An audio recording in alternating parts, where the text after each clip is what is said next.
Yes.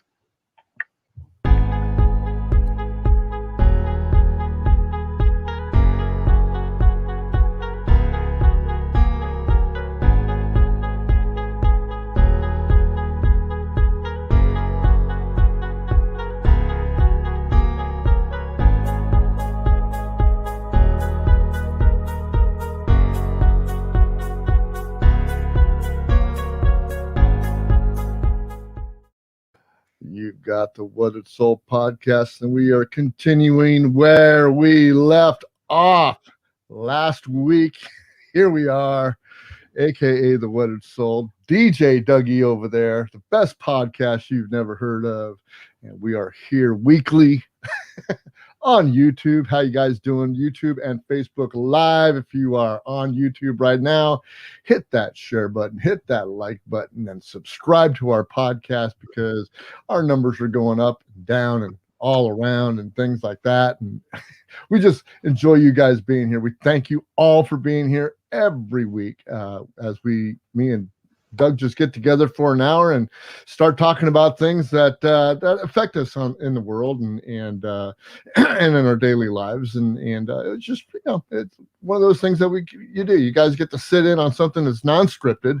You know, I give Doug my 2 cents on what I really want to talk about. He gives his 2 cents on what he really wants to talk about, and you guys get to sit back and relax for about an hour. If you're on your commute to home or to work or somewhere else, just click us on for background sound, and just listen to us because we're great, man. I think we're great. What do you think? You think we're great there, Dougie? I think we're great. Sure, absolutely. At least something like that. How's your weekend, brother? We had a nice weekend this weekend. What's going on, man? What's going on? I heard weather was great, but Saturday was a little frustrating. Yeah, I heard. Why don't you give us a little rundown, because I had a similar situation, right? So we're gonna continue on with that similar situation. What's your gripe, baby?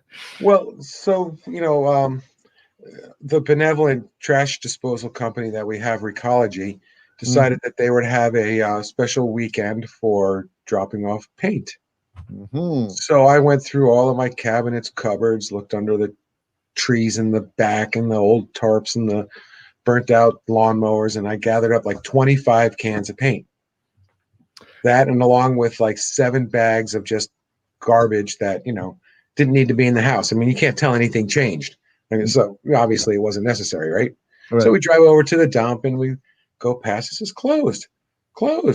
Gates are all closed. Everything's closed. There's 2 people standing out in front, and they're just kind of hanging out, by their pickup truck, just hanging out. So, I pull over and I call, get an answering machine, make a U-turn, go back and stop. So what's going on, guys? You're supposed to be open. Oh, gee, everybody called in sick today because they got their shots yesterday. I'm like, right, blame it on COVID. Drove off. We get home, we call Recology and leave them a message. Hey, your dump was closed today. We got a bunch of paint here we want to get rid of. Why don't you give us a call back on Monday so you can tell us where we can bring it and when? Not a word. Yeah. I know that there were a lot of other people that, drove past the dump. Absolutely. While I was there, at least 5 other cars drove past and probably 4 others stopped. So in 10-minute period, it's like 1 car a minute type of thing, right? Okay. So it's not like they didn't notice. So there wasn't a line like there was at the Gilroy City Hall for the mattress drop off, right? No, there's no line because they were closed. People just got it. So you'd gone early or late enough that everybody probably found out. Was there any paint cans? No, there was no line because people weren't queuing up. They were just U-turning and leaving. Oh, I see. Was the gate was closed then? Yes, it was closed. Okay, I got it. Yeah. Well, so my question is to you: did you see anybody unloading on the side of the road? No, but that's exactly what I was thinking about doing. I was thinking about just saying, like, okay, I'll give you these cans of paint. You can bring them in at your leisure. There's 2 of you. Yeah. As I drove in today to Santa Clara, again, they had. I didn't know that they did this a couple times a year because this is the second time in the spring, and all I saw out there were bulky items and mattresses. And I went and checked, and lo and behold, Santa Clara is having their bulky item drop off day. Yeah. And where you drop it off? Right in front of your house. and then their garbage department. Oh, well, that's Santa Clara. That's different. Yeah. That's what I'm saying. There's different different jurisdictions do different things. Well, yeah, because county does its own. It's got its own employees working Man, those trucks. I'm telling you, if there's anything that I would like better than to have, to do, spend our tax dollars on would be something like that. I mean, I think it would be very beneficial for the county, the city, the state, and the homeowners, and even the renters. I mean, for all of that, I think it's just a great idea, and I don't know why everybody just doesn't adopt it. Well, you got to remember the county's fat on money. Yeah, the city is not. They're not fat on money down here in freaking Gilroy because they'd be doing it down here. So we're not county.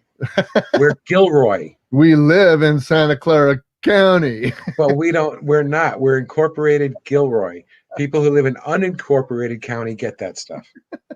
If you live in unincorporated, then you're in the county, right? Yeah. You don't get to call 911. Yeah, to Gilroy. Okay. I know. That's the pains of living over in the rural community of Gilroy. It's like where our friends that live out on Hecker Pass. They are county. Yeah. Okay, so they can't call 911 and have Gilroy police come. Yeah. They've got to call the county. They got to call the sheriff. Say, hey, sheriff, man, I got a problem. Yeah. They got to call the sheriff. So, and it's strange because there are little islands of unincorporated county all over, stuck in the middle of San Jose. Has got spots where it's not San Jose, it's the county. Yeah, I'll bet.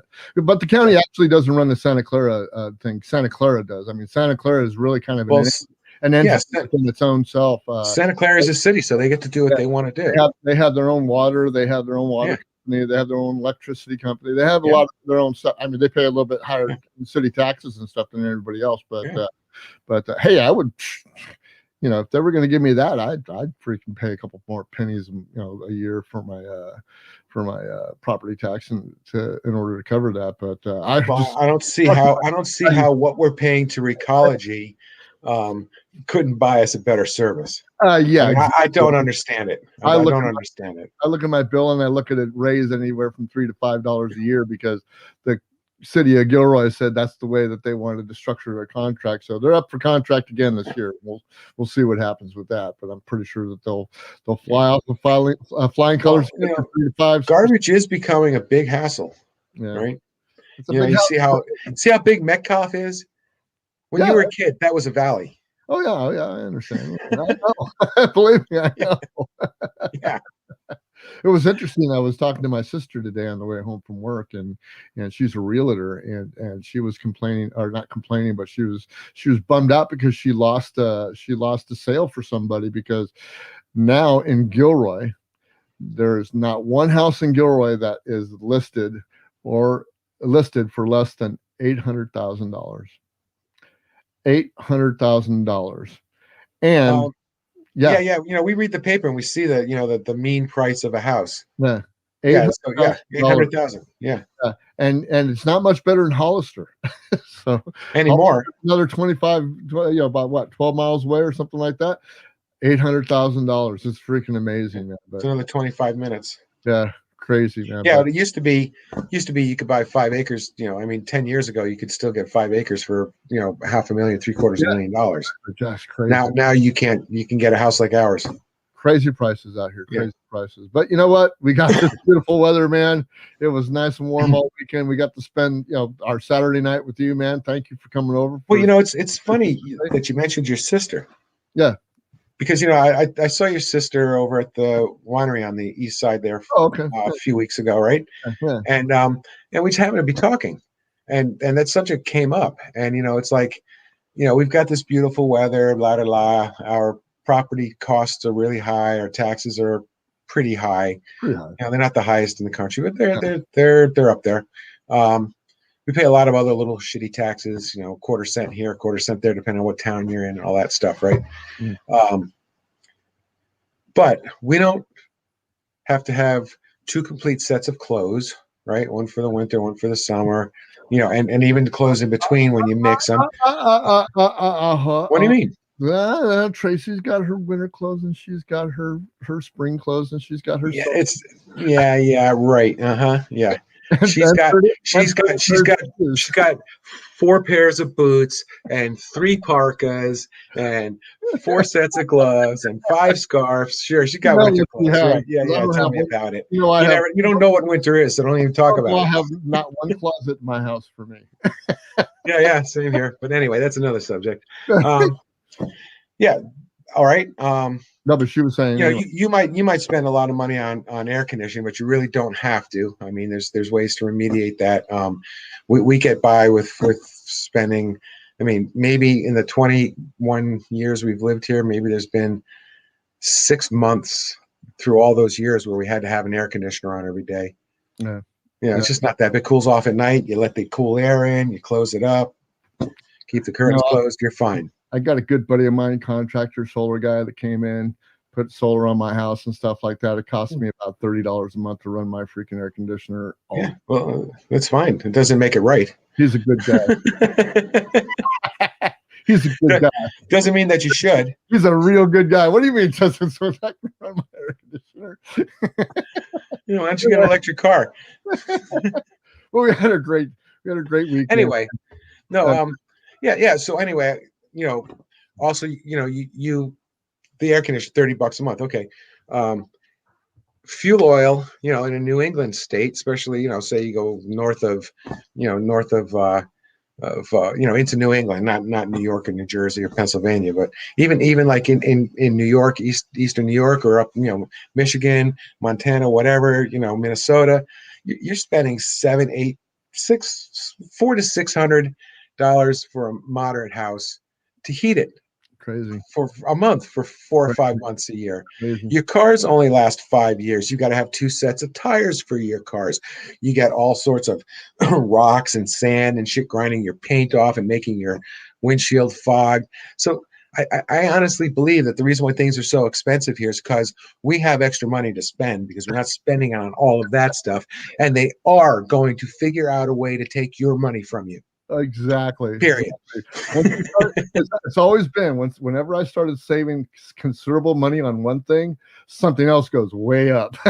It's like streaming. I told Tracy when we started streaming, it's a great deal right now, and it was a great deal. We've been streaming for about 2 years, and because cable and satellite was just getting way high. Well, guess what?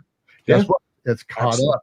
And pretty soon it's going to go even farther. So it's just relative economics that happen. That's another topic we got to get to someday, brother, is why am I paying satellite TV $120? They want $180, but it's like, you do that and I quit. And they go, oh, okay, we'll go $120.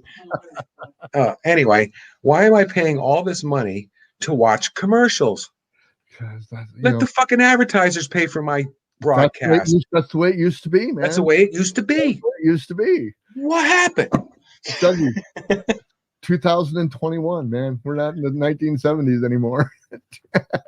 Anyway, I want to thank you guys for coming over on Saturday night, man. We had a great time, just kicking back and having some drinks and celebrating my wife's birthday. Happy birthday to my lovely wife, Tracy, out there.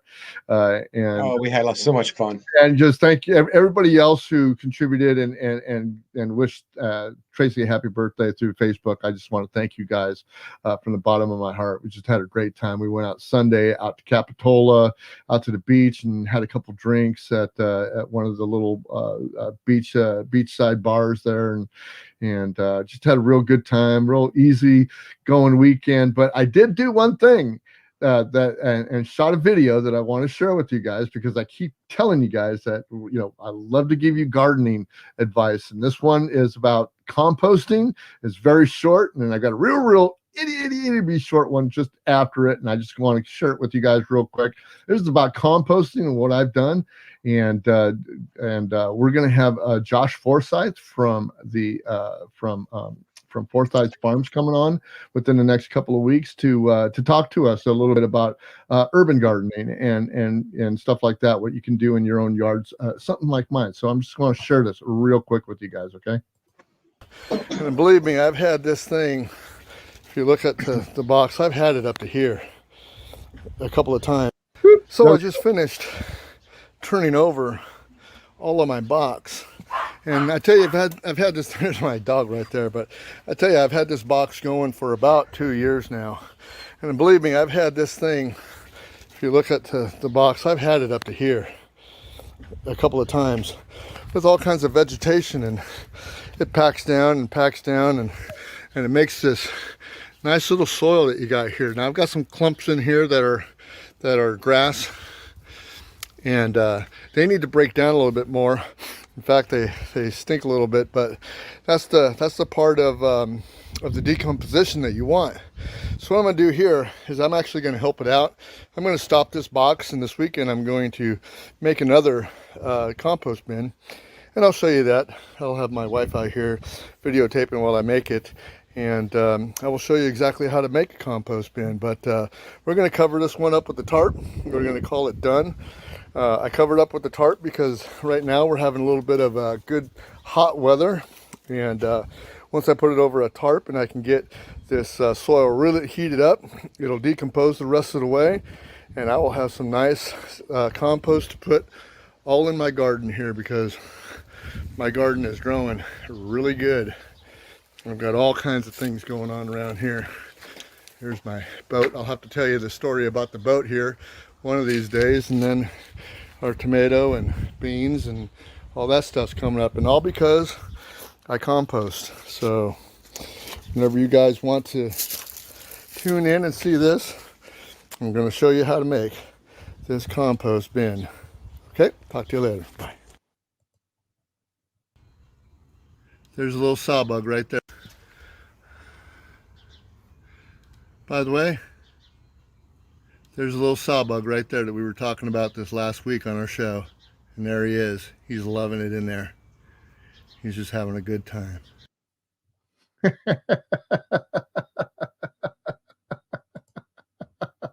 So there we go. That's my Right on. tidbit. Very nice. You know that the thing you left off, I'm sure you'll probably cover this when you build your new compost box, is moisture.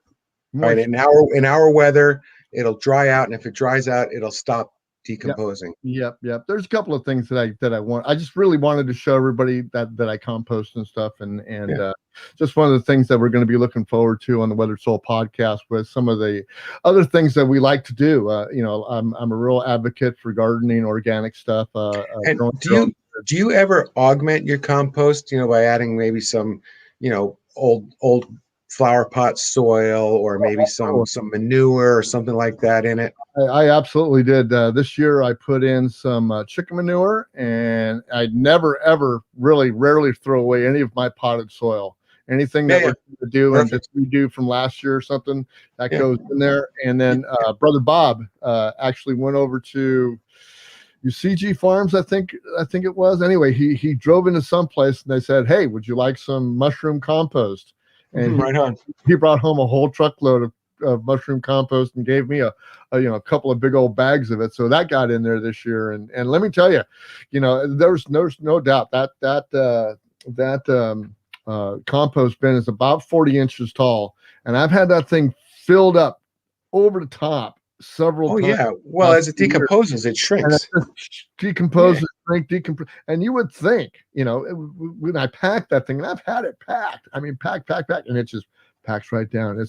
It's amazing what decomposition would do. And just to give you guys the science of it, and it thrills me to no end to give back to you guys the knowledge that I've gotten. What I call myself a weathered soul, because I've learned these things. I've learned stuff from Doug. I've learned stuff from Josh.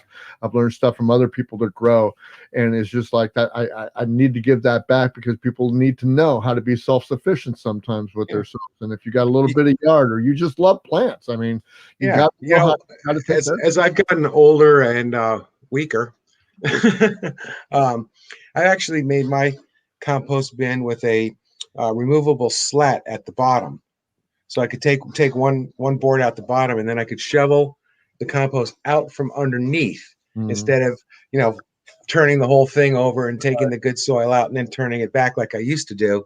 Now I just kind of dig out from underneath, and it goes down, and I put more stuff on top and fluff it, and keep it moist. And that's just my little trick to get the stuff out of my compost bin without having to excavate it.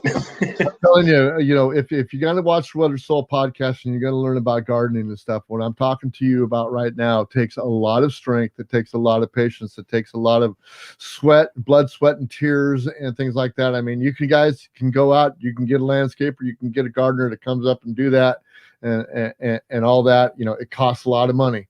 You might as well basically, even though I'm doing all the work and all the blood, sweat, and tears, still my vegetables cost me more than it cost me to go to the store and pick them out.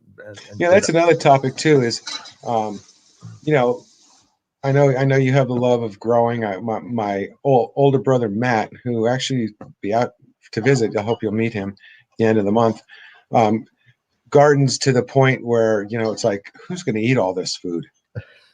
It's almost gets to the point where it's like you can give so much to your friends, you can give so much to your family, you can bring so much to work, you can donate so much to the shelter, and then what do you do with the rest? Because like an acre garden or even a half-acre garden, it's a lot produce a lot of vegetables if you do it right. A lot of different stuff and a lot of each. Yeah. Even as we do it, we have enough to give to our neighbors and stuff. We also have enough to get down to the family center and go give them something to use every once in a while. So it's a great, it's a great hobby for you to do if you just, like I said, want to feed yourself, want to feed your neighbors, want to give a little bit of donation to the shelters and stuff like that.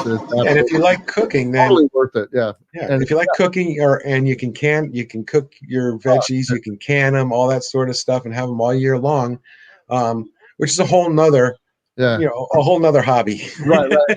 And there's a stark difference between a store-bought tomato and a one that you grew in your garden. Let me tell you something like that. Yeah. Oh gosh, it's just totally a 180. Or even the organic ones. I mean, they may be grown organically, but they're not necessarily grown from seed. Yeah. And the ones that all look identical, that those are all cloned, and chances are they might even been grown hydroponically. Yeah, absolutely. Right, which means that they really weren't in the soil. Yeah, they just got nutrients. Nutrients and water. That's it. Yeah. So they don't really get the flavor, because the flavor comes from the soil, and that's why you need the good soil. And it's amazing. It's just amazing. So I learn something new every year. And right now, actually, Tracy, my wife, actually planted the garden. I planted all the seeds and everything, or I did all the seedlings and stuff. But she's actually taking control of the garden this year, and she's doing a damn good job. So I'm excited to see her get excited when she gets the bounty for her first. You should definitely let us see your germination, seeding, and growing out process, because it's pretty good. You take care of them, you have them under light, where they're nice and safe, and you bring them out when it's warm enough, and you really, and about a month, it's a lot of work. About another month, I'll be starting a new batch of seeds for the fall planting, and so we can get a little bit of stuff before it gets way too cold. But I just wanted to welcome you guys back to the Weathered Soul podcast again. Me and Doug are always here. You can contact us at facebook.com groups The Weathered Soul Podcast, or you can go to facebook.com groups The End of My Pit of My Stomach if you want to know about plant-based supplements and probiotics, which is my side business. You can email us at info at weatheredsoul.com. I forgot the at right there. So that's info at weatheredsoul.com or info.inthepitofmystomach@gmail.com. You can listen to us on anchor.fm/Weathered Soul Podcast, or any podcatcher, including iTunes, Stitcher, Radio Public, and Spotify. And if you're watching us on YouTube, please hit that like button, hit that share button, and subscribe. We need 1,000 subscribers to help us get a custom YouTube URL, and we just want to thank you guys in advance. And we're just going to be here talking your little ears off and doing those things that we do every day. Me and Dougie get to do this a couple of times a week. Of course, me and Dougie talk more than we talk about this hour, every week. We talk a couple of times during the week about what we want to talk about. And so I got some topics I want to talk about. We're going to start over from what we missed last week. We went a little bit over last week, and unfortunately, I'm really tired on Mondays. The one thing that happened to me this Saturday night was, after you guys left, is that Sassy wasn't doing well. We don't know we didn't know what she got into, but she had a very, very terrible night, and I was up all Saturday night. And I think I finally fell asleep with her on my lap about 4 o'clock in the morning, and she just had a big, big tummy ache, and she didn't digest any food all of Saturday, from the time she woke up until the time she went to sleep, and she just had us up all night. But that's another Oh, story. good. As long as it wasn't the Oreos I gave her. Probably not.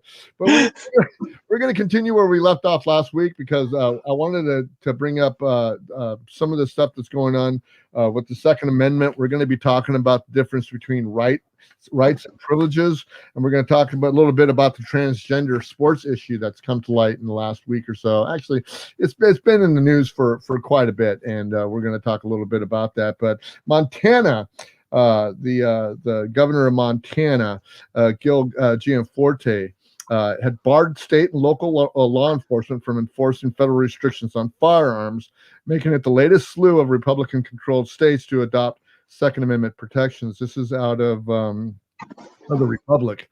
Greg Gianforte's state Republican governor signed into bill Friday, which bans the enforcement of federal bans on firearms, magazines, or ammunition. The bill applies retroactively to January 1st, 2021, and a period that covers all of President Joe Biden's term in office. Similar bills were vetoed by former Governor Steve Bullock, a Democrat, in 2013, 2015, and 2017. And when Republicans gained control of every statewide office after November the election and held the existing majorities in the Montana House of Representatives, the state and Senate after the 2020 election wins, and paved the way for this bill to be made into law. Biden has promised an ambitious gun control agenda, and the states across the country have approved some other states have approved Second Amendment sanctuary laws in an effort to preempt any federal gun control legislation or rulemaking. The federal government has also incentivized states to create their own red flag laws, which can be used to remove firearms from a person deemed to be a danger to themselves or others. Democrats in the House and the Senate have reintroduced multiple pieces of gun control legislations, and bill would make most gun transfers unlawful if background checks is not completed, and extend the time for law enforcement officers to have a complete background check from 3 to 10 days. So very interesting on some of the things that have happened with gun control and gun rights and privileges and such, because we're going to be going a little bit about that later. But as for the impact that it has on me is, well, we live in a blue state, so they're trying to restrict gun laws and do gun check policies and stuff like that to make sure only the right people have guns. I'm not sure how far that's going to go. A lot of people have their opinions left and right, center, and agree, disagree about how much kind of regulations we should have on guns. I happen to be kind of in the middle of everything. I mean, as being a libertarian, many times before I said personal responsibility is probably key for the most part in this, but not everybody has personal responsibility or common sense. So I have to be stuck in the middle of this. I don't happen to think that a background check is a bad idea. I happen to think it's a good idea, but I do happen to think that restricting the types of firearms that you can have reasonably. I mean, I don't think everybody should be able to go have a nuclear arsenal or a Sherman tank parked across the street, protecting your street. I don't think that. I think that's a little bit far-fetched, but not to say that it hasn't happened. So I would like to get Dougie's kind of slant on it, because I think he's got a mixed view also. I mean, like I said, I've got a mixed view about it. I would love to be able to say that the whole populace has common sense enough to all own guns, as many as they want to, as unregistered as they want to, and things like that. But unfortunately, I just don't think it's a situation that is really viable. I really don't think so. What do you think, Doug? Well, I think we got a real stickler here with this shit, because first of all, the Constitution isn't a holy sacred document. It's a flexible living document, and it shouldn't be looked at as, and it's so funny the way, of course, it's just like anything, right? Um, you can make anything sway to your point of view, right? Anything like that, right? You could say the Second Amendment guarantees my right to own a gun and do whatever I want with it because it says so in the Constitution. Well, you know what? It doesn't. It doesn't say that. What does it say? It says that you're allowed to have an organized militia, that you're allowed to have a gun and be part of an organized militia. There's a comment in there, dude. There's a comment in there that a lot of people miss. Yeah, a comma. There's a comment in there that everybody misses when they quote that. I don't want to disagree with you in that, because we should have a well-regulated militia, and there's always a way that you can get around that. And other states and counties and cities have said, like, everybody's a militia, and everybody can own a gun. So I mean, if that's the way, everybody should be. Me too. So, but there's no. I'm not finished. So yeah, go ahead. Go ahead. My mother would love to let you go. I don't think there's anything that we can do about it now. Yeah. I don't think there's anything we can do about it now. It's what it is, and it's the way it is. If they want to move forward with, any kind of restrictions, it's gonna be monumental. And when we have, you got to understand too that a large part of our government is just a bunch of belligerent assholes, being so just because it gets them attention, which is something that really pisses me off. Right. But honestly, it doesn't matter how you look at the Second Amendment, how you look at the entire Constitution, how you look at the world in general. I don't think the United States is going to get rid of anybody's guns ever. No, ever. And as far as controlling who gets guns, that's next to impossible. I mean, it'd be hard as controlling who drives cars. Yeah. How many people drive a car without a license? Drive a car with a suspended license? I was. Yeah. Right. Okay. Yeah. And if like owning a gun is no more restricted than having a car license. I mean, you got to get a gun license. Okay, fine. I got a gun license. I got a gun. You take my gun license away, no problem. I can get another gun. I can use somebody else's gun. Yeah.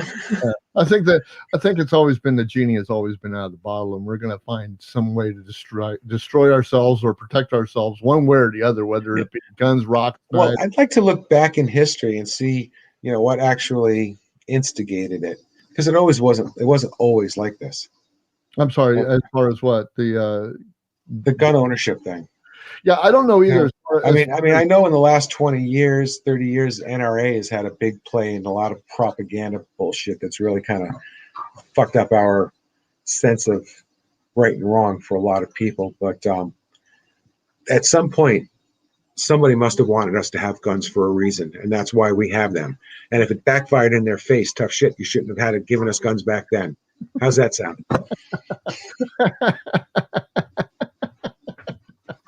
Well, right? It's Machiavellian for sure. Yeah, well, think about it. What was it, during the Revolutionary War? Was it during the Civil War? When did they want us all to have guns? It was way before that. I mean, come on, everybody. The reason why, most of the Civil War was actually fought by militias. I mean, right, people that weren't even, they weren't even drafted to fight for a side. It's just like, hey, you guys are coming on my land. You guys are, both of you guys, whether you're south or north, we're shooting the fuck out of you guys because get the hell off my land, and for the most part,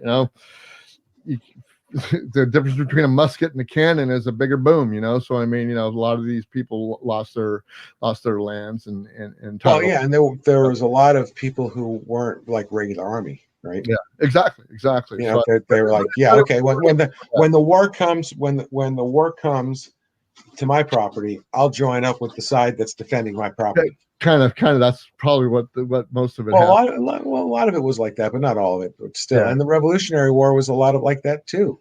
Mm-hmm. Yeah. It was a lot like what the hell do I want to fight your war for? I don't care. The British aren't doing anything bad to me. Oh, now the British want to take my farm? Fuck you. Let me get my hatchet out. Yeah. Well, I think it would still be very, very dangerous for anybody to come and say that they're going to start taking arms away by force, because a lot of people have. No. arms. Yeah, it would be a civil war for sure. I mean, you can ask them to volunteer to give them up and give them a reward for it, and whatever you get is what you get. Yeah. You can't go past that. Yeah, can't go past that. I don't think you can. I don't think you can. Yeah. No. Even if they changed the Constitution. Oh, really? Oh, yeah. Even if they made an amendment that said, guess what? It is now illegal for a private citizen to own a gun. You want a gun? Join the army or the police, right? Yeah. It would take 400 years for that to. That would go over like a lead brick for sure. Yeah, it would have to. It would take a quantum leap of society. It's like, it's not going to happen. It would take something like Jesus Christ himself coming down and saying, "Give up your guns." For sure. Yeah. Okay, let's talk about rights and privileges. I don't know if you downloaded anything. I know you have we've had this discussion several times. Yeah, I've got lots of stuff on it. I've read stuff on it that was so complex it blew my mind away. I mean, it was like I can't even bring this up on the podcast. It's too complex. It's talking about what it means in the Constitution and where it's cited and what they meant by it and all that stuff. Basically, it's like what I've said before, right?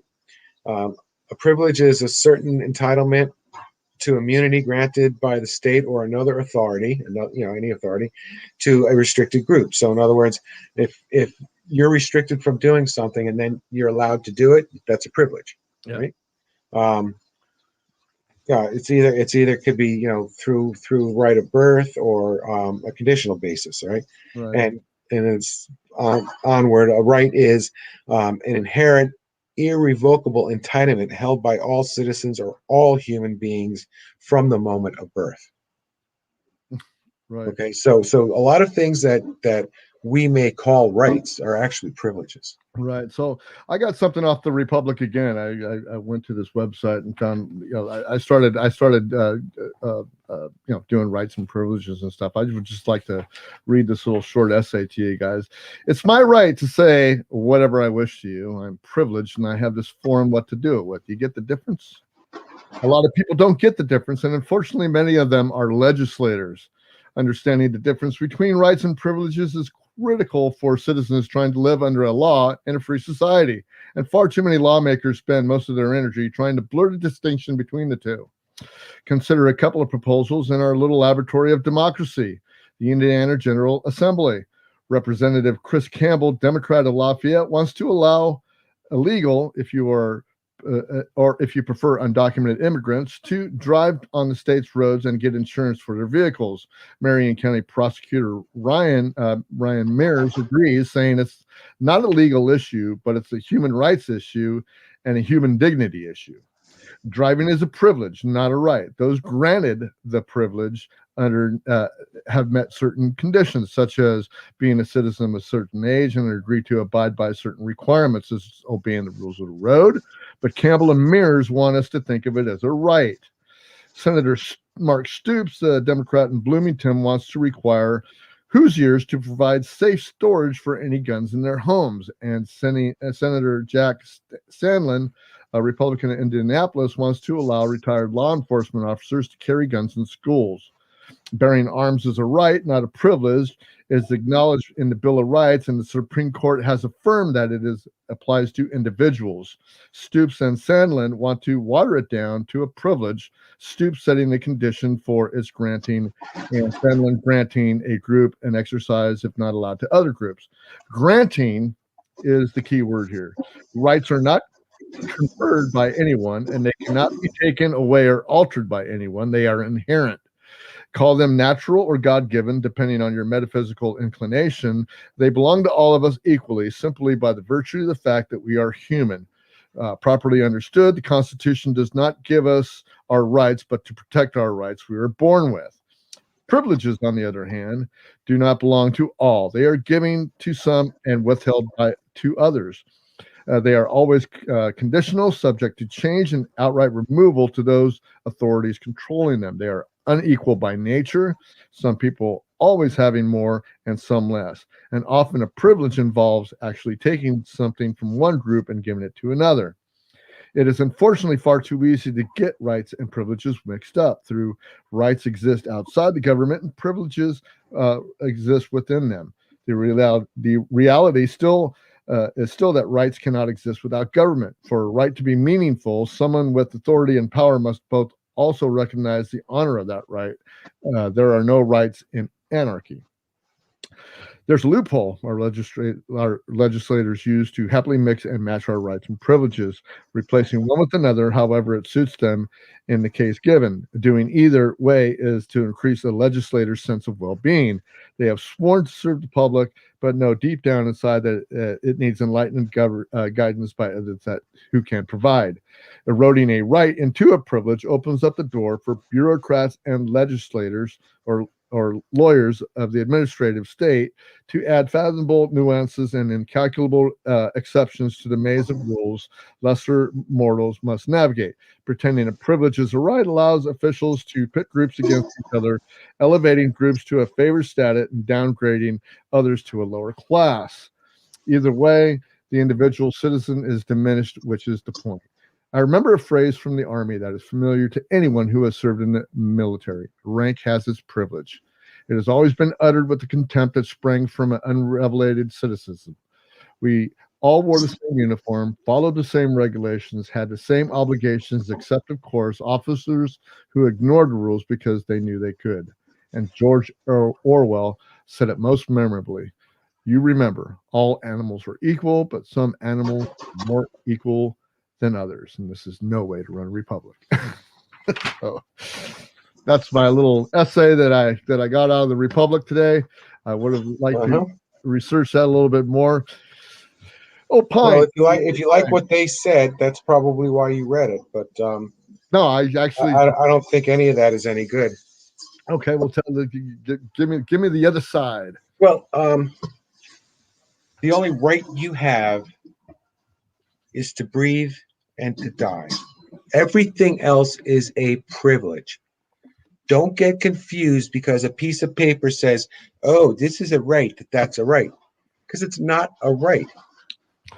I would say that you would be correct in that notion because rights, like you said, rights are granted to you. Only by the laws that we have let our elected officials put up against us. So, I mean, that's kind of where you're at, right? So they become privileges. If they're granted to us, they become privileges. Yes. But what the editor or what the writer of the article, the essay said is that the Declaration of Independence and the Constitution was written to protect those rights, have the government protect those rights. However, that's not exactly how the Constitution is used these days. It is used actually to grant us privileges now. I mean, I will agree with you totally on that. And, yeah. Well, and the funny thing that I guess the thing I really don't like about it is like the only people that he quoted in here were Democrats. Yeah, well, Chris Campbell, Democrat. Bad. Ooh, Mark Stoops, Democrat. Ooh, bad. You know what? You're a jerk. Okay, Mr. Morris, you're a jerk. Twist things the way you want to say it, so the people who want to hear what you're saying. Basically, you wrote this to cater to people who want to hear this. All right. Sorry. Okay. Sorry. And that's what happens. That's the problem. Okay? And that is the problem. That is right. Nobody can write bipartisanly on. Who's Leo? Who's Leo? Yeah. I don't know his credentials.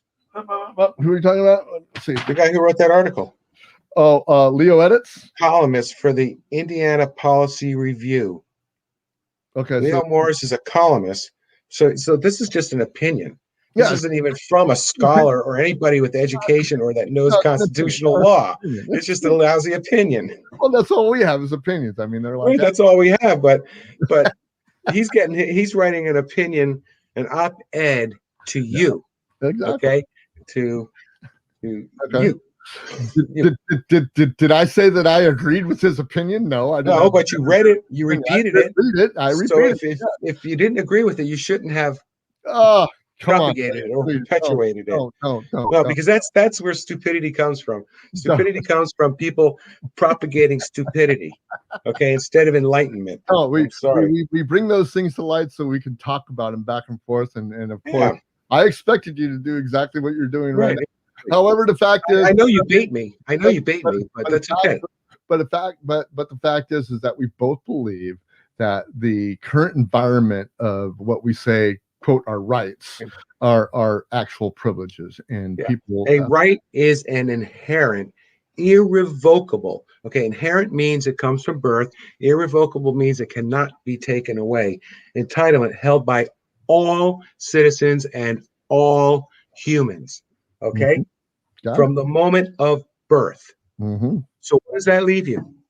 At It least leaves you birth, breathing, and death. breathing. Those are your rights. Everything else is a privilege, no matter what it says on some stupid piece of paper. That's some cold breath lizard writing on paper the privileges that he's granting you, and then making you think that you're special by calling it a right. Okay? Don't be fooled, my dear friends. Don't be fooled, my dear friends. We are here to educate you, not to pro, not to I'm sorry. I'm pontificating again. pontificating, and that's why we love. That's why I love Doug. That's why they used to call me Ponty Funky. Ponty Funky. There we go. Funky Ponty. Oh, but we have so much fun, man. It's just a great time. Like I said before, I just want to reiterate how much we love you guys, and you're able to watch us here on the Weather Soul Podcast. You can contact us. Go to our Facebook group. Let me show you what our Facebook group looks like. Okay, hold on a minute. Let me click out a couple little things here. I like to share my screen with you, but I've got to make sure that I can share the damn screen before anything else happens, because I don't know what I'm doing half the time on this thing. So, but we wanted to show you a couple places that you can go. You can go to the anchor.fm website, which is the Weathered Soul Podcast, and there you can find all of our content here. Those are all our shows that we've done in the past. We've got lots of shows. I mean, me and Dougie are probably in this 150 podcasts already, and you can go back and listen to our ridiculousness all the time. And you can go over to the Weathered Soul, actually the AKA the Weathered Soul podcast page on Facebook, and you just go to facebook.com groups, the Weathered Soul Podcast. You can go to the Weathered Soul Liberty Network, which is our YouTube network, and right there is where you can subscribe, share, and just tell your friends. So share the stuff with your friends, and like us, because we like you.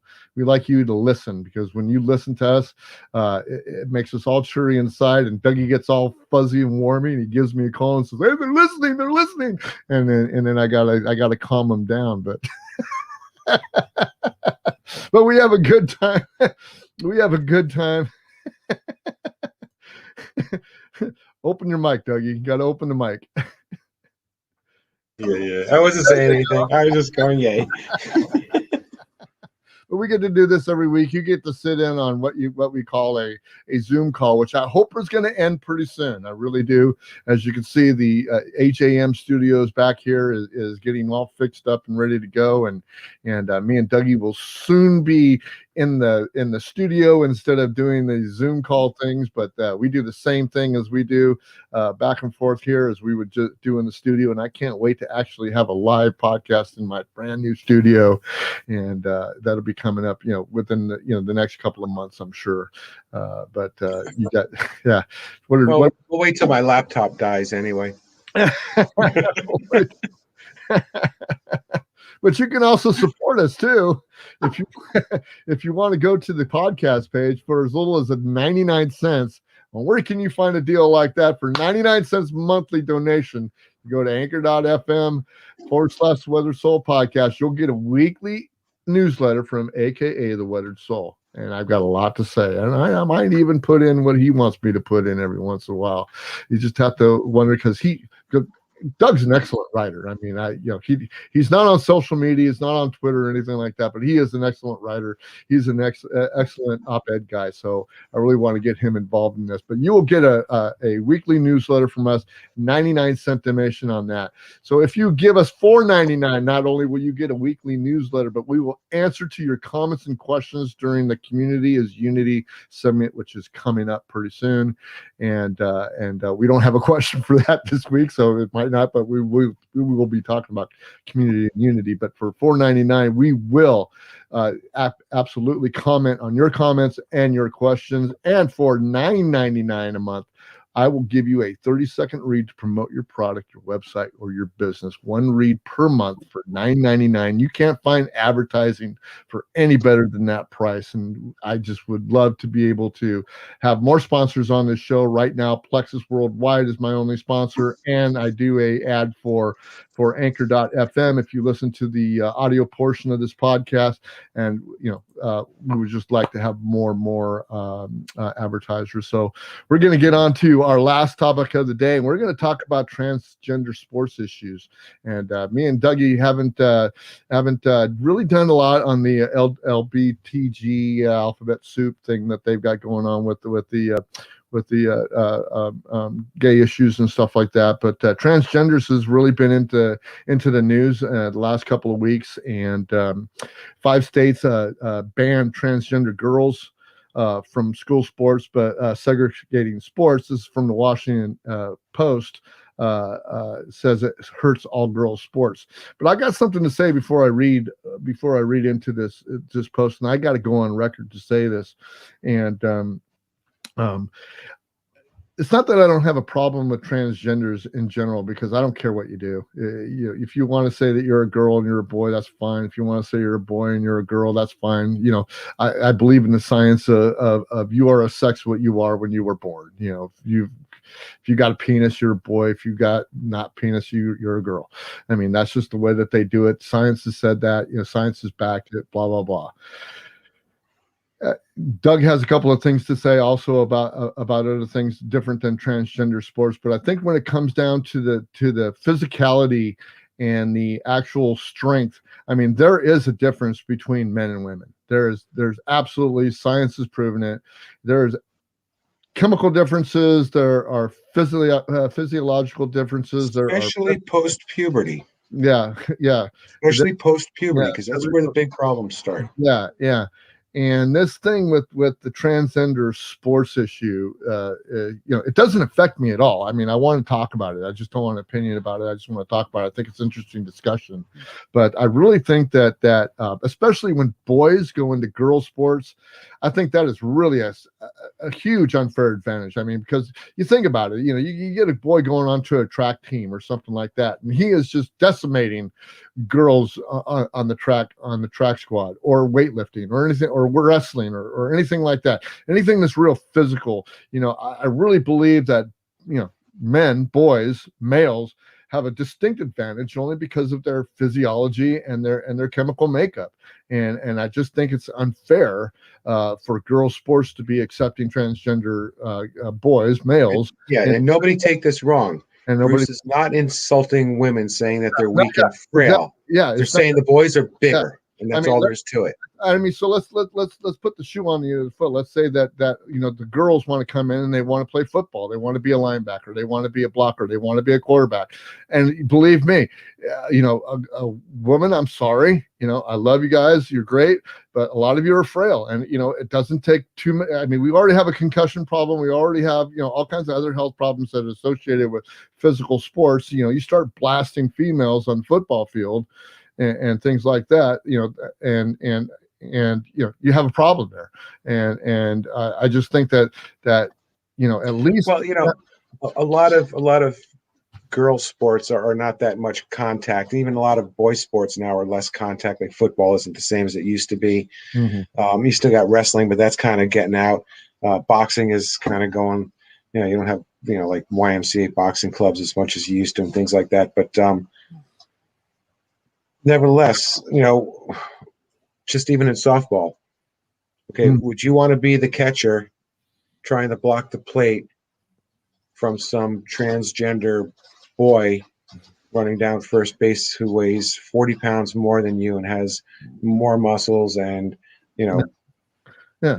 just at that age, because there's certain ages where girls are bigger than boys Oh, at the same absolutely. age, and then Yeah. Yeah. Yeah. I mean, just the physical, just the attributes of us having testosterone, gives us bigger muscles, bigger bones, bigger everything. I mean, I'm not talking about this as a general, it's a general characteristic among men, among males, and women are more dainty and their muscles are different. I mean, I've had this discussion with my wife over and over again.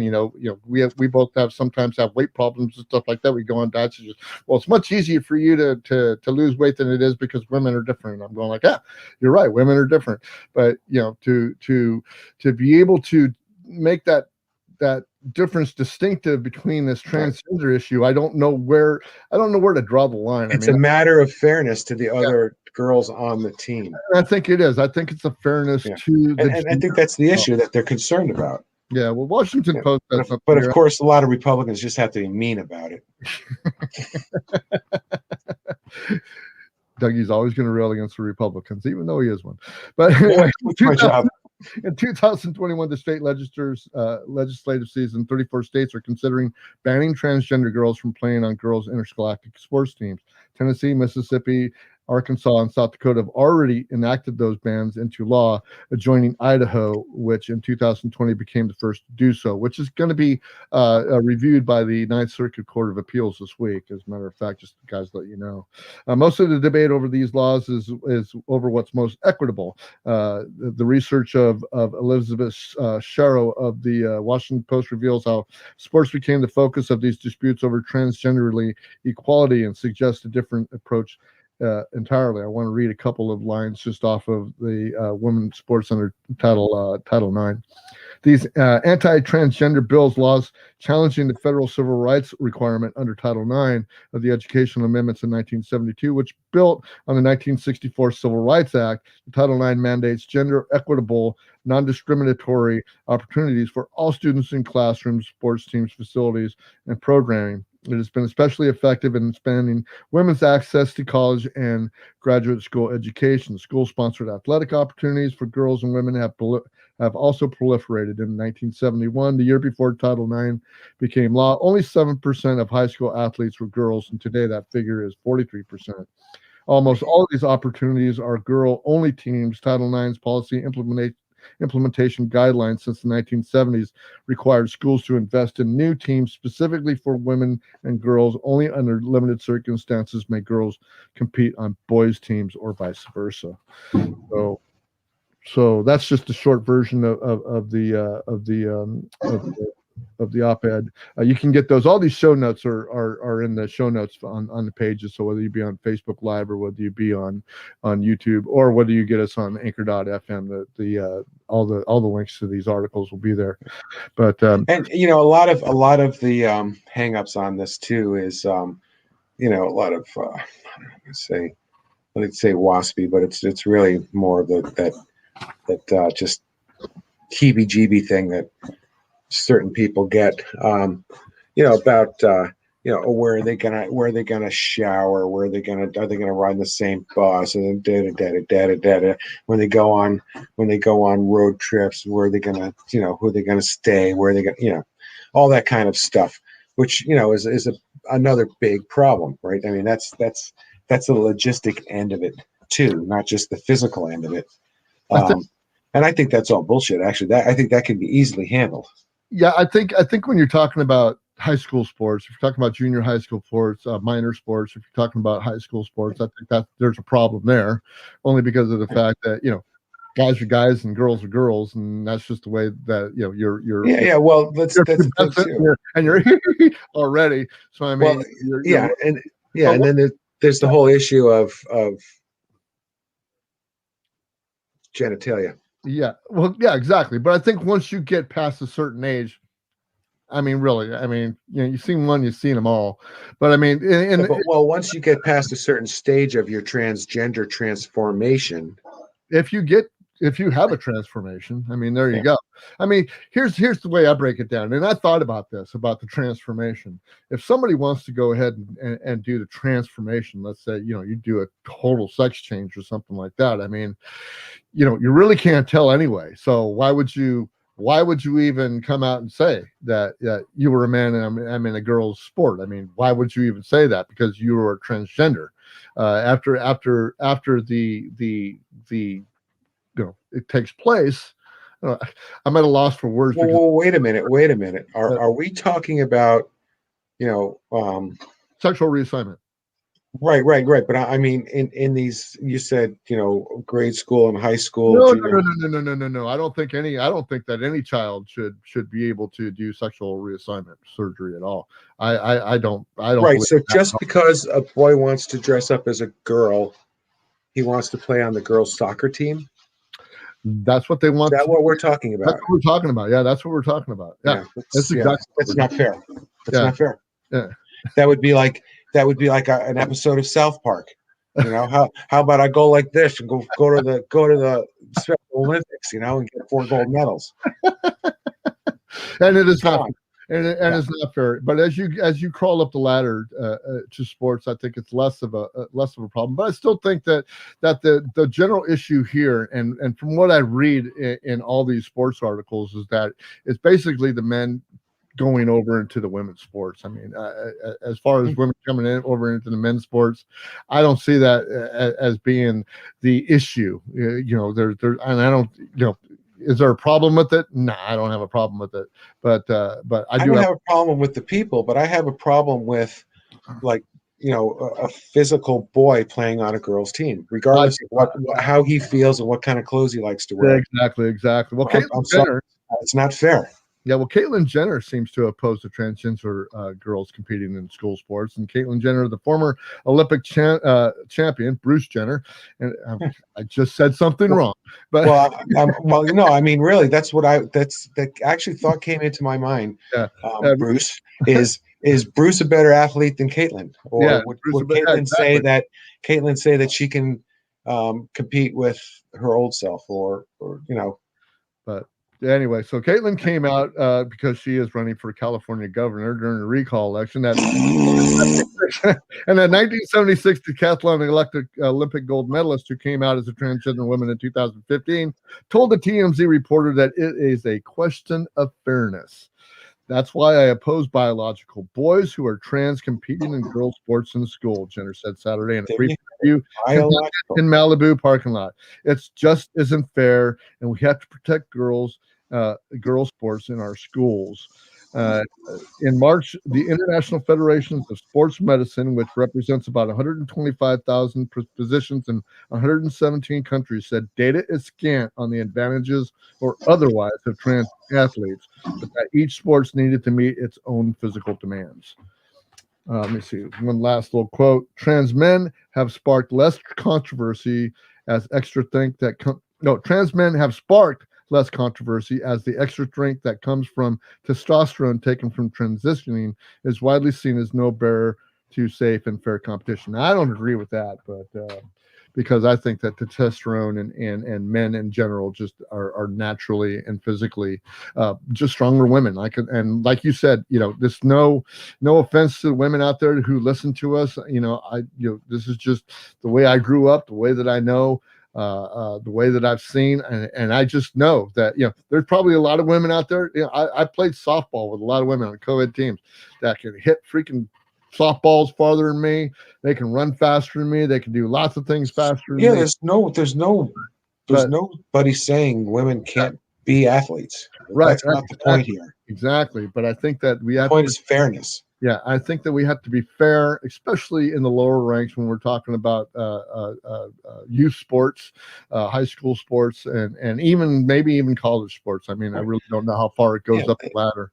And I don't want to be non-PC here, but even in marathons, right? You have 2 finishes. Yeah. You have the guy who finished first and the woman who finished first. Yeah. Right? I mean, it's not the guy won first, everybody else dropped dead. Yeah. You don't count. Yeah. If that's the way you want it to be, then that's fine. That's the way, we'll do it that way. You know, women just aren't ever going to win. I mean, Exactly. someday they may, right? Yeah. I mean, maybe a woman comes along that then can outrun any man in the world. Sure, possibly. Yeah. I'm not going to say that they can't, but right now and in history, you know, the way it's been is like men have always won those things. Right. Okay, so they don't have a section for women, and so then if a man runs in the women group, don't you think he would most likely win? Probably. But you're very right about that. And like I said, we don't want to draw a line that says yes or no in this opinion or this discussion, because really neither one of you are transgender, are you? But we wanted to just make sure that we touch on this and that we care about it. I mean, you know, and you know, we can come to this community as unity segment, and I think that we just need to embrace everybody out there. I mean, we need to embrace straight people, gay people, transgender people, you know, all the different kinds of people that we have in this community and this place that we share Earth, you know, and yeah. Before you get too far down your conclusion, you know, there's one thing too that a lot of people, you know, have problems with, and that's the bathrooms, right? Mm-hmm. And my solution to that is, you know, when I was in Europe, they didn't have boys' rooms and girls' rooms; they had bathrooms. Yeah. Okay, you know, even in the businesses and the factories, the restaurants, everything, you know, there was a bathroom and it was a stall, you know, or a bunch of stalls, and they were fairly private, you know, more private than most of our stalls are. Mm-hmm. And there was a pit in the ground. You know, if you had to do number 2, you squatted. If you're a woman, you squatted. If you're a man, you stood there, right? And that was it. It wasn't a problem. Nobody. You had your own little room. You could do whatever you wanted in there, any way you wanted, and that was it. There was no girl in the boys' room, boy in the girls' room. I've had to deal with that my whole life, because, you know, when Anthony passed, you know, before Anthony passed, Anthony went into plenty of girls' restrooms, whatever room there was, the room there was, and you know, if his mom said they didn't like it, that's too bad, because, you know, he needed assistance, and I've taken him, you know, wherever I needed to take him into. So I mean, you know, that's a situation where I've never had a problem with that. And, you know, if some woman wants to come to the urinal in a dress and lift her dress up and take a leak next to me in the urinal, well, you know, have at it. I don't care. I'd like to see that. I think they'd have to have handles on above it or something. But as we go down to this, but if it was a urinal laying in the floor, yeah, no problem. Yeah, but I wanted to say, you know, I can tell you stories where my wife has come back from women's restrooms and just went like, really? Well, you know, I did the first public restroom at a yeah, I went to Japan. The hotel had, you know, Eastern toilets. It was a Hyatt, right? It looked just like a Hyatt that would be in LA or San Francisco.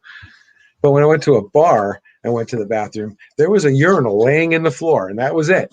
All right. So you could poop in it, you could pee in it, you could take a nap in it, I guess, if you wanted to, but that's all there was. It wasn't there wasn't a urinal in a toilet, you know, there was just one thing in that you accommodated everybody. But like what we'd like to end with tonight is that we just want to make sure that everybody understands that me and Dougie do this every week. We get together so we can hash out, number one, things that we've talked about all week and our differences that we have, because me and Dougie don't agree on everything. But the beautiful thing that I've heard on this podcast by several people who have commented is that we are real and that we don't script anything, and that they appreciate everything that we do by being able to be two friends that can disagree on stuff, and then at the end of the night we can get along, and then we talk to each other the next day and stuff like that. So when you're in your community and you want to be unified with people, just give them a smile, give them some eye contact, because that's what we need right now. A lot of people are still wearing masks. If you could just pull it down and let them know that you're smiling at them, and then you can put it back up, but give them that eye contact, you know. And like I said, I do that all the time. I say, you can't see it, but there's a smile under here. There's a smile under here, because right? I'm always. I say that to people. Yeah. You can't see it, but there's a smile under here. Thank you very much for your service. Exactly. And I'd like to thank Mr. DJ Dougie over there, because he's the one that just keeps this show rolling, man. I thank you guys for being here every week. Like I said, whenever you guys want to, just make sure that you just watch the Weathered Soul podcast. You can contact us on Facebook and the In a Pit of My Stomach. info@weatheredsoul.com, info.thepitofmystomach@gmail.com. You can listen to us and anchor.fm, the Weathered Soul podcast, or any podcatcher, including iTunes, Stitcher, Radio Republic, Spotify, anything like that. And if you're watching to us on YouTube, please hit that like button, hit that share button, and subscribe. We need 1,000 subscribers to help us get to our custom YouTube AOL or URL. We would love you to be there. Give us a comment on iTunes. Give us a thumbs up. Give us a 5-star review. And if you guys do that and share this place, I promise you that we will be back next week. Doug, it's time for you to say good night, Dougie. All right. 5 stars. Good night, Dougie. Good night, guys. We'll see you guys next week. All right. Take care, man. See ya.